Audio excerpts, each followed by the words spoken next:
Hello नमस्कार बच्चों, स्वागत है आप सभी का हमारे इस चैनल पर। और इस लेक्चर से हम शुरू करने वाले हैं क्लास 12th की बायोलॉजी। तो अभी जस्ट आपने क्लास 11th पास की है और क्लास 12th में आए हैं और सोच रहे होंगे कि इस साल क्लास 12th में बहुत अच्छे से हम पढ़ेंगे और बहुत अच्छे मार्क्स बोर्ड एग्जाम में लेके आएंगे। बस इसी सोच के लिए, इसी पर्पस के रिगार्डिंग मैं आपके सामने लाया हूँ कंप्लीट क्लास 12th की बायोलॉजी। यहाँ पर हम कंप्लीट सिलेबस करेंगे। साथ में देखिए, जो मैं कराऊंगा सामने बोर्ड पे, बहुत इजी तरीके से कराने की कोशिश करूंगा कि एक एक टॉपिक आपका बहुत अच्छे से हो जाए, एक एक टॉपिक, एक एक चैप्टर आपका बहुत अच्छे से आपको समझ में आए। इसी पर्पज से जो भी मैं आपको कराऊंगा, एक नोटबुक में आराम से आप उसको नोट्स के अकॉर्डिंग लिखें।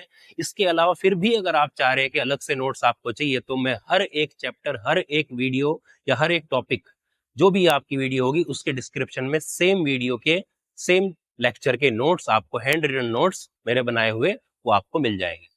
साथ में हम क्वेश्चंस वगैरह भी करेंगे। अब यहाँ पर हमारे पास कोई डिजिटल बोर्ड तो है नहीं, नॉर्मल एक मार्कर है, एक नॉर्मल बोर्ड है, व्हाइट बोर्ड। तो अच्छी लगे वीडियो तो अपने फ्रेंड्स में सर्कुलेट कीजिए, क्योंकि कोशिश हमारी रहेगी कि जितना हो सके उतना अच्छा मैं आपको बायोलॉजी के टॉपिक्स को बता सकूं, जिससे कि क्लियरली आपको एक एक चीज समझ में आ जाए। तो अच्छी लगे तो वीडियो को शेयर करना। तो शुरुआत करते हैं बिना किसी टाइम गवाए। तो यहाँ पर हम क्लास 12th की बायोलॉजी में इन वीडियोस को आप नीट के पर्पज से भी ले सकते हैं, बोर्ड के लिए तो है ही, साथ में नीट के पर्पज से भी ले सकते हैं, क्योंकि हम पूरा डिटेल में एक एक टॉपिक को लेके चलेंगे। तो टेंशन लेने की बिल्कुल भी जरूरत नहीं है, एक एक टॉपिक आप लें। तो यहाँ पर क्लास 12th में पहले हुआ करते थे 16 चैप्टर, अभी वीडियो अब जो है सिलेबस कट हो चुका है, थोड़ा रिड्यूस हुआ है, तो 13 चैप्टर यहाँ पे है। पहले फर्स्ट यूनिट जो थी रिप्रोडक्शन की, उसमें 4 चैप्टर हुआ करते थे। अभी उसमें जो फर्स्ट चैप्टर था रिप्रोडक्शन इन ऑर्गेनिज्म, वो वहां से रिड्यूस कर दिया गया है, हटा दिया गया है, सिलेबस से कट कर दिया गया है। तो यानी कि हमारा जो पहला चैप्टर अब हो चुका है वो रिप्रोडक्शन इन फ्लावरिंग प्लांट हो चुका है। सेकंड चैप्टर हुआ है हमारा ह्यूमन रिप्रोडक्शन, और थर्ड चैप्टर बन चुका है रिप्रोडक्टिव हेल्थ, आप कह सकते हो। तो रिप्रोडक्टिव हेल्थ, ह्यूमन रिप्रोडक्शन और reproduction in flowering plant, 3 chapter आपके ये अभी फर्स्ट यूनिट में है। अब इन तीनों चैप्टर को पढ़ने के लिए सबसे पहले आपको जनरल रिप्रोडक्शन होता क्या है, कितने टाइप का होता है, जनरल इंफॉर्मेशन आपको इस बारे में पता होनी चाहिए। नहीं तो आपको टोटल आगे के जो चैप्टर में जो आपके रिप्रोडक्शन के बारे में पढ़ेंगे, गैमीट्स क्या है, बाकी चीजें क्या है, तो वो समझ में नहीं आएगी। इसीलिए जो ये फर्स्ट यूनिट है ये आपका इंट्रोडक्टरी पार्ट है, रिप्रोडक्शन से रिलेटेड। तो यहाँ पर हम जानेंगे कि जनरल रिप्रोडक्शन क्या होता है और इसकी बेसिक टर्मिनोलॉजी, इसके टाइप्स, जो बेसिक चीजें हैं वो यहाँ पर हम पढ़ने की, समझाने की कोशिश करेंगे। तो एक कॉपी पेन लेके बैठ जाइए। हालांकि मैं इसमें आपको हैंड रिटन नोट्स भी प्रोवाइड करा दूंगा, लेकिन उससे अच्छे नोट्स आपके, जो कॉपी पेन लेके बैठेंगे, वो सबसे अच्छे बेस्ट नोट्स आपके वो बनेंगे। तो शुरू करते हैं। देखिए, रिप्रोडक्शन। तो ये जो रिप्रोडक्शन जो टर्म है, जो शब्द है, पहले तो समझे कि रिप्रोडक्शन होता क्या है। तो जनरल, अब तो आज तक तो क्या है कि नॉर्मल आपने डेफिनेशन रट ली होगी, बस हो गया कि अपने जैसे नए ऑर्गेनिज्म बना देना रिप्रोडक्शन कहलाता है। अब थोड़ी सी चीज को बारीकी से लेके चलिए। बायोलॉजी में कोई भी शब्द, कोई भी टर्म होता है, उसको तोड़ के देखिए, मीनिंग साफ निकलता है।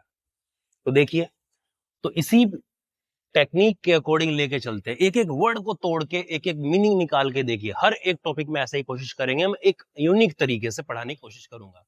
कोई भी चीज दिक्कत करे, कोई भी चीज, कोई भी क्वेश्चन हो, आप मुझे जो है कमेंट कर सकते हैं। टेलीग्राम चैनल का लिंक आपके पास होगा। कोई भी क्वेश्चन हो, किसी भी चीज का, नीट का हो, नॉर्मल सिलेबस का हो, या आपके स्कूल में किसी ने दिया हो, आप वहां पे क्वेश्चन को डाल दें, आंसर मैं दूंगा उसका। तो रिप्रोडक्शन, तो रिप्रोडक्शन क्या है, अगर देखें इसको, ये क्या होता है इसका मतलब। तो री, देखिए री, ये वर्ड को देखिए, री। तो री का मतलब क्या होता है, री का मतलब हो गया अगेन। अगेन मतलब दोबारा, ठीक है। और दूसरा वर्ड क्या आ गया, दूसरा वर्ड बन गया प्रोडक्शन। प्रोडक्शन, तो पूरा क्या बन गया, रिप्रोडक्शन।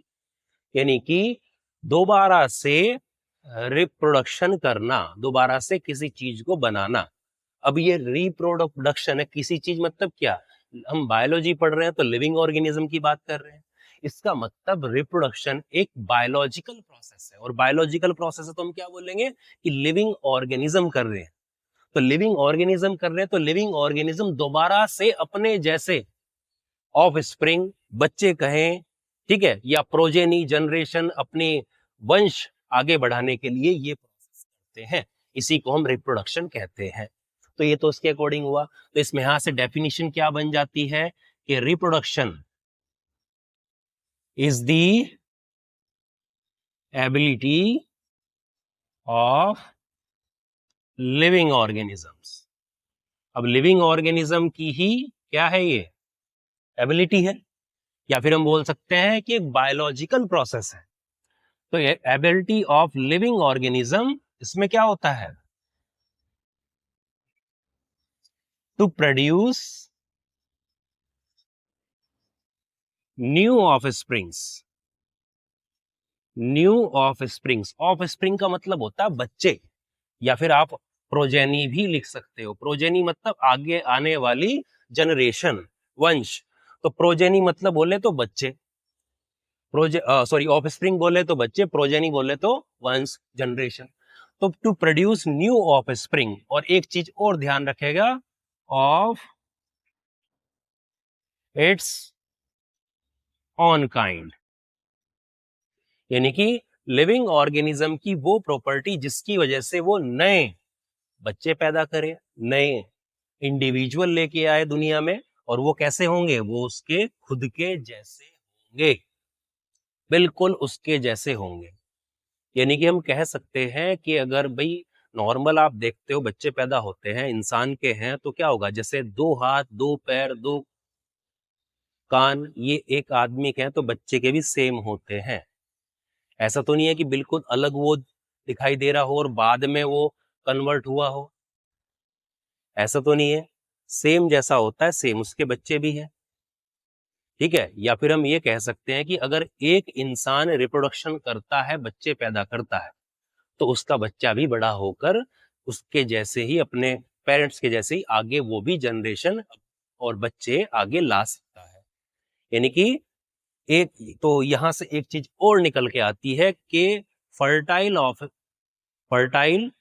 ऑर्गेनिज्म जो है, फर्टाइल फर्टाइल बोले तो बच्चे पैदा कर सकता है। एक होता है स्टराइल, स्टराइल का मतलब होता है बांझ, फर्टाइल होता है जो पैदा कर सके।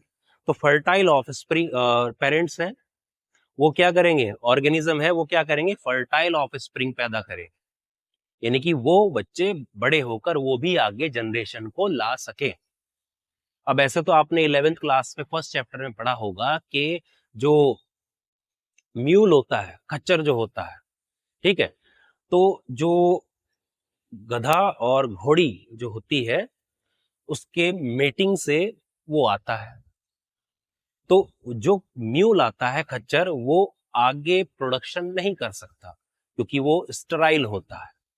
यहां पर इसको प्रोडक्शन तो कहेंगे लेकिन ट्रू रिप्रोडक्शन नहीं कह सकते, क्योंकि जो उसके पेरेंट्स थे वो फर्टाइल थे, लेकिन जो म्यूल है वो फर्टाइल नहीं है। तो ऐसे हम क्या बोलते हैं कि ट्रू रिप्रोडक्शन वो होगा जिसकी वजह से नए जो ऑफस्प्रिंग आएंगे वो सेम अपने पेरेंट्स के जैसे होंगे, वो होगा ट्रू रिप्रोडक्शन। हालांकि कुछ एक्सेप्शन है कि बांझ किसी कॉम्प्लिकेशन के कारण कुछ कपल्स बच्चे पैदा नहीं कर सकते, वो अलग बात है, लेकिन जनरली नॉर्मल केसेस में प्रोडक्शन कर देते हैं, कर होता है, ठीक है। तो ये तो हुआ इसका मतलब कि रिप्रोडक्शन क्या है। तो एक बायोलॉजिकल प्रोसेस है, आप इसको ऐसे भी ले सकते हैं कि एक बायोलॉजिकल प्रोसेस है जिसमें दो अलग पेरेंट्स अपने जीन्स को कंबाइन करके एक नया ऑफस्प्रिंग लेके आते हैं अपने जैसा। क्योंकि लिविंग ऑर्गेनिज्म की ये एबिलिटी है, तो हम बोल सकते हैं ये बायोलॉजिकल प्रोसेस है, बायोलॉजिकल प्रोसेस है ये। वीडियो भले ही लंबी हो लेकिन एक एक टॉपिक आपके अच्छे से क्लियर होगा, क्योंकि जो चीज अच्छी होती है उसमें समय तो लगेगा। अगर अच्छे से पढ़ना है, अच्छे से टॉपिक को समझना है तो उसमें समय लगेगा, लेकिन ये गारंटी है कि एक एक टॉपिक आपका बहुत अच्छे से करा दूंगा मैं। ये तो शुरुआत है, अभी आगे देखिए अलग टॉपिक कैसे आते हैं और कैसे हम उनको आसानी से क्लियर कराते हैं। तो ये तो हुआ इसका मीनिंग कि रिप्रोडक्शन क्या होता है। अब बात यह है कि रिप्रोडक्शन के कई मेथड आपने 10th में पढ़ा हो, 11th में हल्का सुना हो कि सेक्सुअल, एसेक्सुअल होता है। उसमें भी आपने कई टाइप्स पढ़े हैं, बाइनरी फिजन पढ़ा है, बडिंग पढ़ा है, स्पोर फॉर्मेशन पढ़ा है, चाहे वो फ्लावर में पढ़ा रिप्रोडक्शन, चाहे वो ह्यूमंस में पढ़ा, 10th क्लास में जनरल पढ़ा होगा। तो जितने भी इस दुनिया में जितने भी तरीके हैं, मोड हैं रिप्रोडक्शन के, बहुत सारे तरीके हैं। तो आपने अब तक पढ़ा होगा कि डिफरेंस आपने देखा होगा कि ये रिप्रोडक्शन ऐसे और ऐसे में गैमीट बन रहे हैं, इसमें गैमीट नहीं बन रहे, सेक्सुअल, एसेक्सुअल, उसके अंदर बडिंग, स्पोर फॉर्मेशन, तो अलग अलग टाइप के आपने पढ़े होंगे मोड्स रिप्रोडक्शन के। अलग अलग ऑर्गेनिज्म का अपना अलग अलग तरीका होता है बच्चों को पैदा करने का, अपने प्रोजेनी को दुनिया में लाने का। एक सिंपल अमीबा डिवाइड करके सेल, 2 सेल बना देता है, जबकि ह्यूमन की एक अलग प्रोसेस है बच्चे पैदा करने की। प्लांट्स में एक अलग प्रोसेस है नए जनरेशन लाने की। लेकिन जितने भी ये तरीके हैं, जितने भी ये मोड हैं रिप्रोडक्शन के, इन सभी में कुछ ना कुछ चीजें कॉमन होती हैं। तो आपने डिफरेंस तो आज तक पढ़े होंगे, लेकिन जो सिमिलैरिटीज हैं वो आपने नहीं सोचा होगा। तो यहाँ पे मैं बता रहा हूं कि सिमिलैरिटीज क्या है। सिमिलैरिटीज क्या है कि जिसकी वजह से हम देख सकते हैं कि कॉमन फीचर्स क्या है। तो हम बोल सकते हैं similarities, similarities between different types of reproduction, short में लिख दिया है, या बोल सकते हो बेसिक फीचर्स। तो देखिए दुनिया में चाहे किसी का कोई भी तरीका हो रिप्रोडक्शन करने का, है तो वो रिप्रोडक्शन का टाइप ही, मैंने कहा सेक्सुअल रिप्रोडक्शन, एसेक्सुअल रिप्रोडक्शन, आखिरी में क्या लगा हुआ है, रिप्रोडक्शन। टाइप तो रिप्रोडक्शन के हैं, इसका मतलब जब उनमें डिफरेंस है तो टाइप रिप्रोडक्शन के हैं, तो उनमें कुछ सिमिलैरिटी भी तो होगी, क्योंकि एक्चुअल में टाइप तो रिप्रोडक्शन का ही है, तो सिमिलैरिटी होना तो जरूरी है। तो कुछ तो सिमिलैरिटी होगी सब में। दुनिया में कोई भी मोड हो रिप्रोडक्शन का, कुछ ना कुछ सिमिलैरिटी जरूर होती है। तो जैसे नंबर 1 सिमिलैरिटी हम देखते हैं, तो replication of DNA, replication of DNA, ठीक है। अब रेप्लिकेशन ऑफ डीएनए, ये 4 चीजें आएंगी जो एक कि कोई भी टाइप का रिप्रोडक्शन हो उसमें ये कॉमन होती है। तो टाइप रेप्लिकेशन ऑफ डीएनए, अब चाहे सेक्सुअल रिप्रोडक्शन हो चाहे एसेक्सुअल रिप्रोडक्शन हो, उनमें क्या होता है, रेप्लिकेशन, डीएनए का रेप्लिकेशन मतलब डीएनए की कॉपी होना। जैसे अमाउंट है, अमाउंट डीएनए का क्या होना, डबल हो जाना। जैसे एक सेल है, एक सेल है, अब ये क्यों जरूरी है ये भी देखना आप। एक सेल की बात करते हैं, सेल का न्यूक्लियस है जैसे, अब यहाँ पे जो डीएनए पड़ा हुआ है इसका, ठीक। अब ये डीएनए आपको पता है पूरी सेल के फंक्शन को कंट्रोल करता है। बोलते हैं ना कि न्यूक्लियस है, न्यूक्लियस ब्रेन है, सेंटर है पूरी सेल का। क्यों है, क्योंकि उसके पास डीएनए है। डीएनए से आरएनए बनता है, आरएनए प्रोटीन बनाती है, और प्रोटीन पूरी सेल को डिस्ट्रीब्यूट करता है, फंक्शन को इसलिए कंट्रोल करता है डीएनए। तो ये जो डीएनए है, ये डीएनए इतना ही है जितने की ये पूरी सेल को कंट्रोल कर सके। अब एक सेल को अगर रिप्रोड्यूस करना है, डिवाइड करना है, तो उसको अपना जो जेनेटिक मटेरियल है क्या करना पड़ेगा, उसको डबल करना पड़ेगा। मान लीजिए हो गया डबल, ठीक है, क्या हो गया, डबल हो गया। अब डबल हो गया तो डबल एक सेल का जितना जितना जेनेटिक मटेरियल पहले था, मान लीजिए मैंने कहा कि 1 था, तो अभी क्या हो गया, +1 एक और बन गया।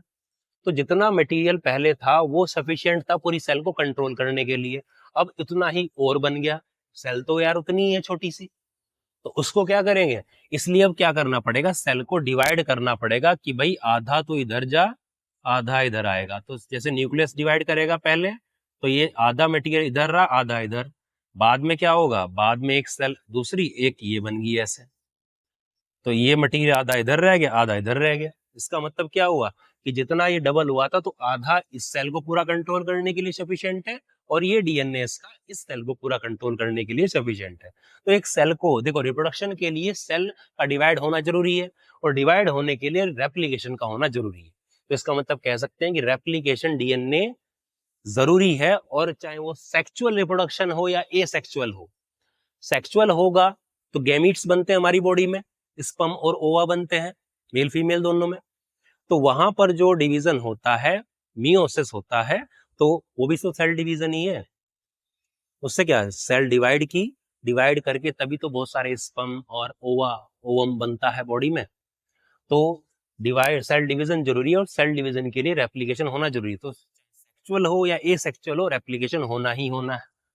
दूसरा हमने देख लिया, रेप्लिकेशन होगा तो सेल डिवीजन होगा ही होगा। तो दूसरा क्या आ जाएगा, सेल डिवीजन।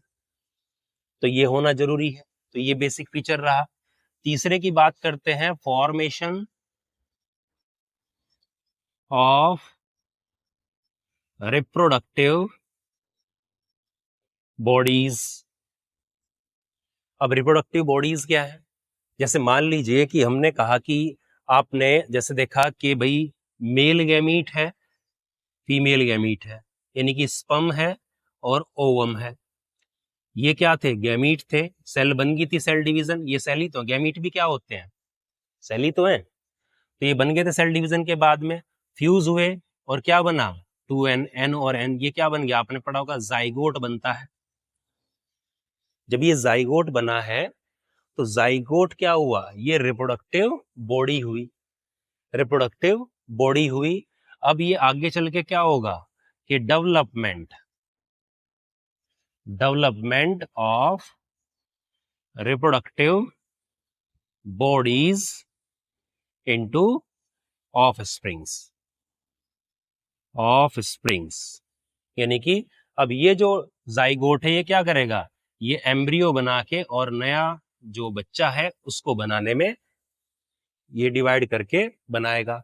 तो इस रिप्रोडक्टिव बॉडी का क्या हो गया, डेवलपमेंट हो गया कंप्लीट ऑर्गेनिज्म में। अब सोच रहे होंगे तो सेक्सुअल रिप्रोडक्शन की बात है, चलो कि पहला और दूसरा पॉइंट तो सेक्सुअल एसेक्सुअल दोनों में हो गया, लेकिन तीसरा और चौथा पॉइंट जो है ये तो जो है, मैंने बोलोगे कि ये तो सिर्फ सेक्सुअल की ही बात आ रही है, जाइगोट, एम्ब्रियो, गैमीट्स जो बने, ये तो सेक्सुअल की बात है। एसेक्सुअल में कैसे है भाई ये कॉमन? तो देखो, मान लीजिए कि ये हमारा अमीबा है जो मैंने इधर बना रखा है। तो अमीबा क्या करता है, मान लो, तो इसमें क्या होगा कि जैसे ये डिवाइड किया तो ये जो सेल बनी है, ये सेल जो बनी है, ये आप क्या लिखते हो, जब भी आप लिखते हो तो आप ऐसे लिखते होंगे, 10th में लिखा 2 डॉटर अमीबल सेल, ठीक है, 2 डॉटर सेल्स आपने देखा हुआ, लिखा हुआ। तो ये डॉटर सेल है, तो यहाँ पर जो डॉटर सेल है वही क्या है, हमारी रिप्रोडक्टिव बॉडीज है। और यही रिप्रोडक्टिव बॉडीज आगे, यानी कि छोटी छोटी जो डॉटर सेल्स है, यही थोड़ी टाइम लेके मैच्योर होके आगे चल के दोबारा से ये भी अपने पेरेंट्स की तरह डिवाइड करेंगी बाइनरी फिजन से। ये बाइनरी फिजन, इस तरीके से हमने कहा कि ये जो 4 प्रोसेस हैं, ये कोई भी मोड हो रिप्रोडक्शन का, सेक्सुअल हो एसेक्सुअल हो, सब में ये 4 चीजें कॉमन होंगी, ये चारों होनी ही पड़ेंगी। ठीक है, ये चीज इसके अंदर आती। ठीक, तो यहां तक हमने देखा कि ये तब बेसिक फीचर्स थे रिप्रोडक्शन के, या बोल लीजिए कि कोई भी मोड है रिप्रोडक्शन का, उसमें जो कॉमन है, जो सिमिलैरिटीज हैं, वो चीजें हमने यहाँ पर फोकस की। अभी जो बेसिक चीज में देखते हैं तो टाइप्स देखिए आप, क्योंकि आगे आप पढ़ोगे। तो टाइप्स रिप्रोडक्शन के, तो 2 टाइप जनरली हम देखते हैं। एक देखते हैं, पहले एसेक्सुअल की बात कर लेते हैं, एसेक्सुअल रिप्रोडक्शन, हालांकि अब सिलेबस से आउट हो चुका है। और दूसरा आता है सेक्सुअल रिप्रोडक्शन, लेकिन मतलब तो पता होना चाहिए क्या होता है। तो एसेक्सुअल रिप्रोडक्शन, तो वही बात करो, टर्म को, शब्द को तोड़ के समझने की कोशिश करो। तो एसेक्सुअल, तो यहाँ पे ए का मतलब होता है नॉट सेक्सुअल, सेक्सुअल मतलब सेक्स सेल वाला, और सेक्स सेल किसको बोलते हैं, गैमीट्स को बोलते हैं, सेक्स सेल्स बोलते हैं गैमीट को। यानी कि ऐसा रिप्रोडक्शन जिसमें गैमीट का इन्वॉल्वमेंट ना हो, उसको बोलते हैं एसेक्सुअल रिप्रोडक्शन। यानी कि सिंपल पहला पॉइंट क्या आ जाएगा कि गैमीट्स या बोले गैमीट्स का ही दूसरा नाम है sex cells, are not involved,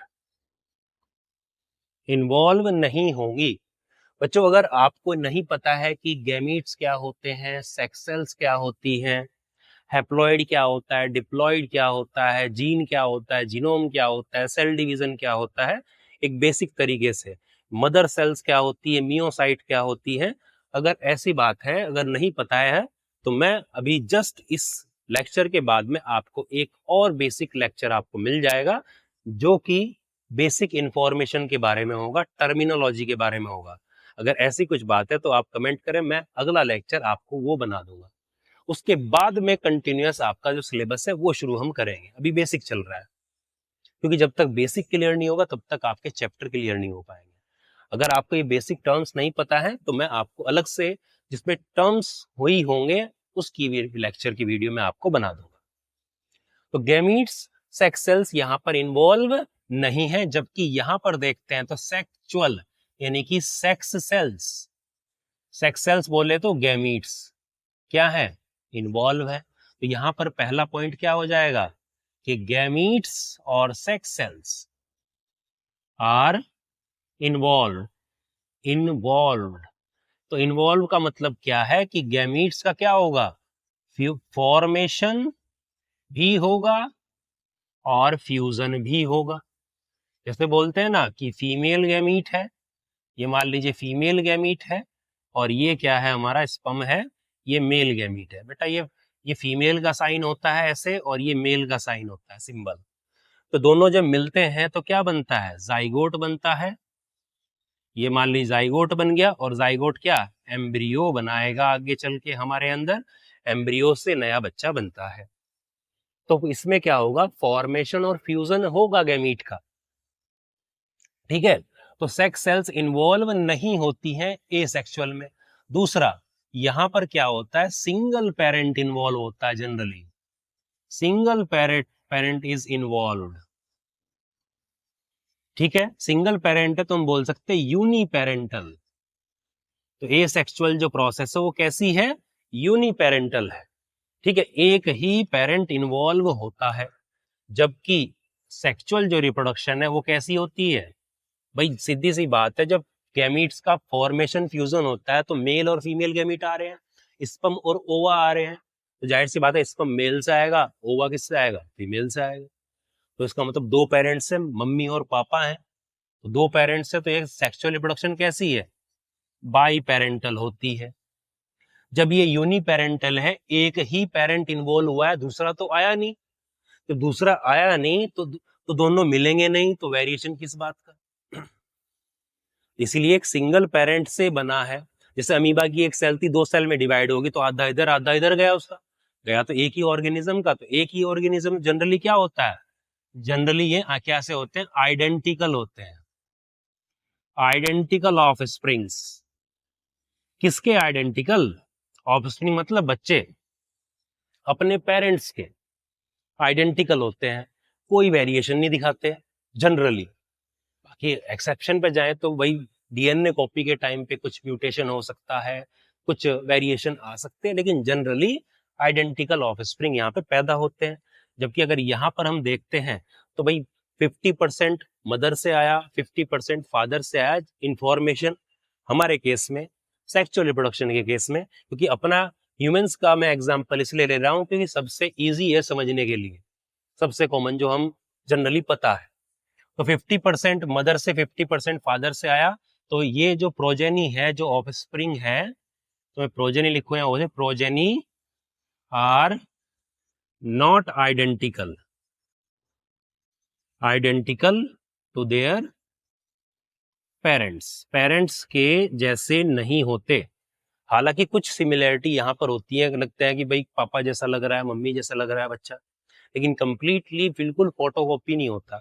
ये आधे आधे 50-50% इंफॉर्मेशन आ रखी है मम्मी पापा की। तो यहाँ पे ये हुआ। चौथी हम बात करें तो आइडेंटिकल है, तो इसका मतलब क्या है, generally no variation, variation show नहीं करते हैं। और ये जनरली वेरिएशन, जनरली इसलिए वर्ड इस्तेमाल कर रहा हूं, कुछ एक्सेप्शन हो सकते हैं लेकिन जनरली वेरिएशन शो नहीं करते हैं, तभी तो आइडेंटिकल है।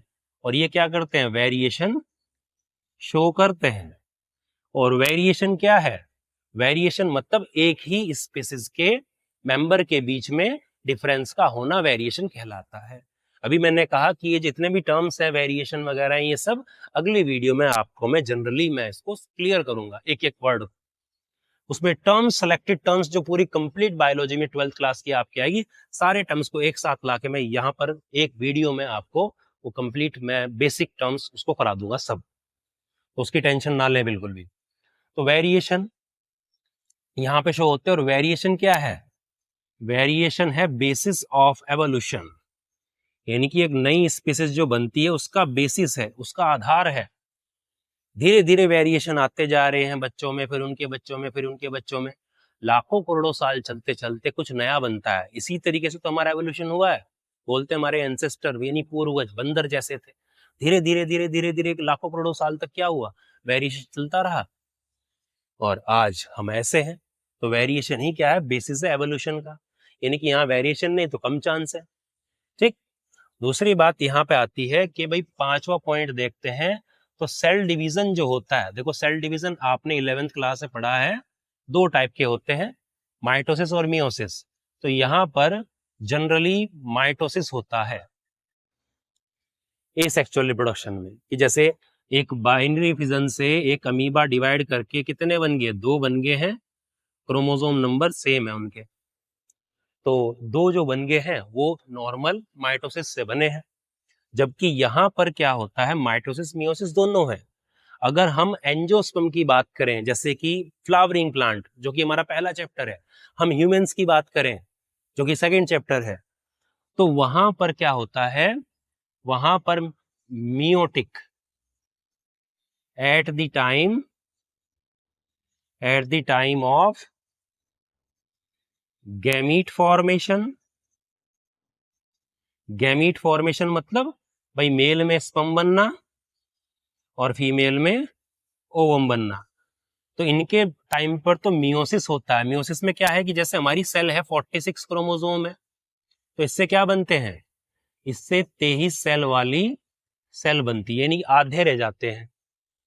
ठीक है, यानी कि 46 क्रोमोसोम है तो 23 वाली सेल्स हमारी बनती है, क्रोमोसोम आधे रह जाते हैं। तभी तो होता है कि 46 मदर से हैं, 46 फादर से हैं, दोनों को मिलाते हो तो क्या 92 थोड़े ही ना होते हैं हमारे अंदर? हमारे अंदर क्या होते हैं? 46 ही होते हैं। इसका मतलब साफ है कि 23 क्रोमोसोम आधे आए हैं मदर से, आधे आए हैं फादर से, तब जाके 46 हुआ है। तो इनको आधे करने के लिए क्या चाहिए? आधे करने के लिए ऐसा डिवीजन चाहिए जो क्रोमोसोम आधे कर दे, वो मियोसिस होता है। इसलिए हिंदी में बोलते हैं मियोसिस को अर्धसूत्री। अर्ध मतलब आधा, सूत्री मतलब क्रोमोसोम। Meiosis reductional division. तो गैमीट फॉर्मेशन के टाइम पे क्या होता है? गैमीट फॉर्मेशन के टाइम पे मियोसिस होता है, और जब ये जाइगोट, ये क्या बन गया? जाइगोट बन गया। अब जाइगोट से एम्ब्रियो या पूरा भाई आगे चल के ऑफस्प्रिंग बनेगा। ठीक है, तो यहाँ पर क्या होगा? माइटोसिस होगा। क्योंकि अगर जाइगोट में 46 क्रोमोसोम है तो हमारी कंप्लीट जब एडल्ट जब बन चुके हैं हम पूरे, तब भी तो हमारी एक एक सेल में 46 ही क्रोमोसोम 46। इसका मतलब अब ऐसा डिवीजन चाहिएगा जो क्या करे? जो हमारी सेल के नंबर को, क्रोमोसोम नंबर को सेम रखे। तो यहाँ भी 46 है तो यहाँ भी 46 ही है, यानी कि meiotic at the time of gamete formation and mitotic at the time of development of zygote into offspring. बच्चा बनने में आगे के टाइम पर क्या होता है? माइटोसिस होता है ये। ठीक, तो ये थे हमारे जनरल चीजें, इसके बारे में जनरल इंफॉर्मेशन। अच्छा, ये जो हमने बताया है ये किसके केस में? एंजियोस्पर्म के केस में, यानी कि फ्लावरिंग प्लांट जो आएगा, जो हम हैं ह्यूमन से, उसके केस में। ठीक है, इसको आप लिख सकते, वीडियो को पॉज करके। मैं इधर से मिटा के एक केस और बता रहा हूं। लेकिन जब हम बात करते हैं ना, देखिए जब हमने कहा तो यहां से देखिए, इस जो हमने बताया अभी कि मान लीजिए मेल, ये रहा हमारा मेल 2n है, 46 क्रोमोसोम है, डिप्लॉइड है। ठीक है, मान लीजिए भाई n इक्वल टू मान लो 23 है, तो 2n कितना हो गया? 46 हो गया हमारा। तो 46 क्रोमोसोम है मान लो। तो यहां से हमने क्या किया, मियोसिस लगाई, तो मियोसिस से आधे हो जाते हैं, तो ये बन गए हमारे गैमीट्स। ये क्या बन गए, गैमीट सेक्स सेल्स। अब यहां पर फिर क्या हुआ, फर्टिलाइजेशन हुआ, क्या बन गया हमारा 2n, फिर से जाइगोट बन गया, यानी कि फिर से कितने हो गए, 46 क्रोमोसोम हो गए। n इक्वल्स टू कितने थे, 23 थे, तो 46 आ गए वापस। अब इस जाइगोट में क्या हुआ था, माइटोसिस हुई थी, और माइटोसिस होके हमारे क्या बन गया था, ऑफ स्प्रिंग बन गए थे, जो कि वो भी क्या है, वो भी हर एक सेल, भाई ये तो सिंगल सेल है, जाइगोट कैसा है, ये यूनिसेलुलर है, एक सिंगल सेल है, पहली सेल है हमारी लाइफ की। जबकि ऑफ स्प्रिंग कैसा है, मल्टी सेलुलर है, बहुत सारी सेल होती है ना हमारे अंदर, तो ये है, तो ये ऑफ स्प्रिंग बन गया, मल्टी सेलुलर हो गया, माइटोसिस से बना। तो यानी कि गैमीट बनने के टाइम पे, ये गैमीट से गैमीट बनने के टाइम पे मियोसिस, और जाइगोट का डेवलपमेंट होने के टाइम पे माइटोसिस ह्यूमन और एंजियोस्पर्म में है। जबकि कुछ ऑर्गेनिज्म ऐसे हैं जैसे फंजाई, एल्गी, ब्रायोफाइट्स, ठीक है, जैसे एल्गी है, ब्रायोफाइट्स हैं, इनमें क्या है भाई, हमारी जो बॉडी है वो पहले से ही डिप्लॉयड है, यानी कि N23 मदर से आए, 23 फादर से आए, मिलके क्या बन गया 46 क्रोमोसोम वाले, तो हम पहले से ही डिप्लॉयड है। लेकिन ऐसे ऑर्गेनिज्म जो पहले से ही कैसे हैं, हैप्लॉइड हैं, यानी सिंगल सेट वाले हैं, हैप्लॉइड बोले तो खाली N वाले मेन बॉडी है, तो मेन बॉडी है इनकी, ये हो गए मान लीजिए क्या, पेरेंट्स, तो इनमें कैसा होगा, तो इस केस में देखिए आपको याद रखना है कि गैमीट्स, ये अगली वीडियो में बताऊंगा मैं आपको अलग से कि गैमीट्स कैसे होते हैं। ये गैमीट्स ऑलवेज ऑलवेज हैप्लॉइड होते हैं, ये हमेशा ध्यान रखना। इसका मतलब यहाँ पर गैमीट्स बने हैप्लॉइड है, तो यहाँ पर इन पेरेंट्स है तो मतलब क्या है, ये मल्टी सेलुलर है, मल्टी सेलुलर, और गैमीट क्या है, सिंगल सेल होता है, जाइगोट भी सिंगल सेल होता है। तो सिंगल सेल जो बना है हमारा, ये सिंगल सेल वाले जो बने हैं ये हैप्लॉइड हैं, तो हैप्लॉइड पेरेंट से हैप्लॉइड गैमीट बने, तो सेम क्रोमोसोम नंबर सेम कौन रखता है, माइटोसिस रखता है, तो यहाँ पे क्या आएगा, माइटोसिस आएगा, और जब यहां से क्या बनेगा, जाइगोट बन गया, तो ये डिप्लॉइड है, 2 सेट आ गए।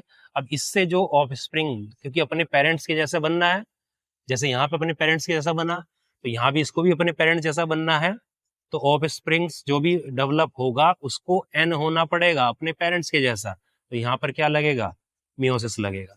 तो एल्गी ब्रायोफाइट्स फंजाई के केस में, यानी कि जो पेरेंट्स की बॉडी ही हैप्लॉइड होती है, वहां पर गैमीट फॉर्मेशन के टाइम पे माइटोसिस, और जाइगोट के डेवलपमेंट के टाइम पे मियोसिस होता है।